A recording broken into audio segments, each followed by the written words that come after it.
ኦቤን ለኢትዮጵያ ፕሪሚየር ሊግ 200 ሚሊዮን ብር ይከፍላል ተባለም። ከ5 ዓመታት ቆይታ በኋላ ከዲኤስቲቪ ሱፐር ስፖርት ጋር የተለያየው የኢትዮጵያ ፕሪሚየር ሊግ አክሲዮን ማህበር ዘንድሮ ፊቱን ወደ ሀገር ውስጥ የቴሌቪዥን ጣቢያ በማዞር የሊጉን የምስል መብት ለኦቤን ለ2 ዓመት ሸጧል። ኦቤን የሊጉን የምስል መብት ለ2 ዓመት በ200 ሚሊዮን ብር እንደገዛው ብስራት ራዲዮ ለጉዳዩ ቅርበት ካላቸው ሰዎች ሰምቷል። ይህንም ተከትሎ ዘንድሮ ኦቤን 100 ሚሊዮን ብር የሚከፍል ሲሆን ክለቦች ከምስል ሽያጩ የሚያገኙት ገንዘብ ከዚህ ቀደም ከነበረው በእጅጉ ያነሰ እንደሚሆን ተገምቷል።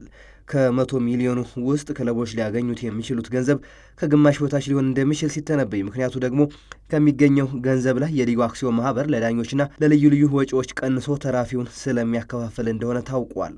በአምናው የውድድር ዘመን በሀገሪቱ ከታየው ዶላር ጭማሪ ጋር ተያይዞ አክሲዮን ማህበሩ በሊጉ ታሪክ ከፍተኛ የተባለውን ገንዘብ ለክለቦች ሲያከፋፍል የአምናው ሻምፒዮን ኢትዮጵያ መድን 40 ሚሊዮን ብር እንዳገኘ የሚዘነጋ አይደለም።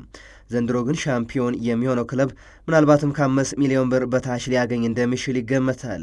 የኢትዮጵያ ፕሪሚየር ሊግ አክሲዮን ማህበር አምና ከ409 ሚሊዮን ብር በላይ ለ15 ክለቦች ሲያከፋፍል ዘንድሮ ግን ምናልባትም ለ20 ክለቦች ከ50 ሚሊዮን ብር ያነሰ ገንዘብ ያከፋፈላል ተብሎ ይጠበቃል።